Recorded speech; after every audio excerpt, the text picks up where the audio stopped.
ನೋಡಿ ಇಲ್ಲಿ ಈಗಲೂ ಸಹ ನೀರು ಹರಿತಾ ಇದೆ.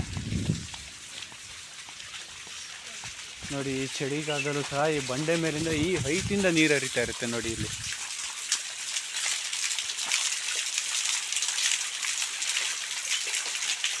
ನೋಡಿದ್ರ ಫ್ರೆಂಡ್ಸ್, ಯಾವ ಥರ ಬಂಡೆ ಮೇಲಿಂದ ನೀರು ಹರಿತಾ ಇದೆ.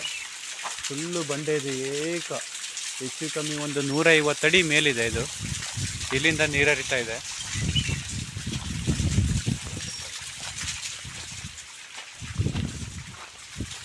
ಇಲ್ಲ, ನಮ್ಮ ಕಡೆಯವರೆಲ್ಲ ತುಂಬ ಮುಂದೆ ಹೋಗ್ಬಿಟ್ರು. ವಿಡಿಯೋ ಪಾಸ್ ಮಾಡ್ತಾ ಇದ್ದೀನಿ, ಸಾರಿ ಫ್ರೆಂಡ್ಸ್.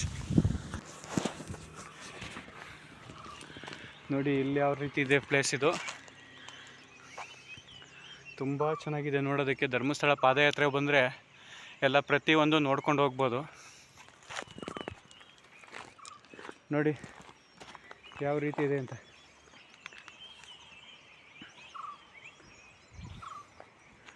ಪಾದಯಾತ್ರೆ ಬರೋರಿಗೆ ಮಾತ್ರ ಸೂಪರ್ ಪ್ಲೇಸು.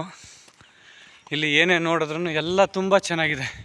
ಇವೆಲ್ಲ ಜೀವನದಲ್ಲಿ ಒಂದೊಂದು ಸಾರಿ ನೋಡಬೇಕಾದಂಥ ಜಾಗಗಳು. ಯಾವತ್ತೂ ಸಿಗೋದಿಲ್ಲ ಇವೆಲ್ಲ ನೋಡೋದಕ್ಕೆ. ಪಾದಯಾತ್ರೆ ಬಂದವ್ರಿಗೆ ಮಾತ್ರ ಇವೆಲ್ಲ ವ್ಯೂಸ್ ಸಿಗೋದಷ್ಟೇ. ನೋಡಿ, ಬಸ್ಸಲ್ಲಿ ಹೋದ್ವಿ ಬಂದ್ವಿ, ಏನೂ ಗೊತ್ತಾಗೋದಿಲ್ಲ. ಅದೇ ನಾವು ಪಾದಯಾತ್ರೆ ಬಂದ್ವಿ ಅಂತಂದರೆ ಎಲ್ಲ ಪ್ರತಿಯೊಂದು ನೋಡ್ಕೊಂಡು ಬರ್ಬೋದು. ನೋಡಿ ಹೇಗಿದೆ ಅಂತ. ಕಾಣಿಸ್ತಿದೆಯಾ? ಎಲ್ಲ ಸೂಪರ್ ಅಲ್ಲ? ನೋಡ್ಕೊಳ್ಳಿ. ನಾನು ಅದಕ್ಕೋಸ್ಕರನೇ ಬರ್ತೀನಿ. ಇವೆಲ್ಲ ಫೋಟೋ ತೆಗಿಬೇಕು, ವಿಡಿಯೋ ಮಾಡಬೇಕು ಅಂದ್ಕೊಂಡೇ ಬರ್ತೀನಿ.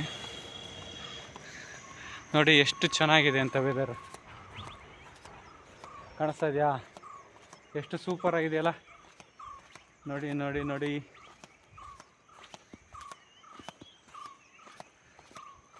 ಇವೆಲ್ಲ ಸಿಗೋದೆಲ್ಲ ಅಪರೂಪ ತುಂಬ.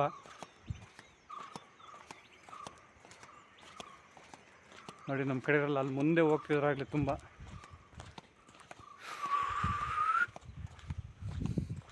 ನೋಡಿ ನೀವು ಎಷ್ಟು ಮೇಲೆ ನೋಡಿದ್ರೂ ಕಾಣಿಸುತ್ತೆ ಬೆಟ್ಟ. ಇಂಥ ಬೆಟ್ಟ ಸಿಗೋದೇ ಇಲ್ಲ.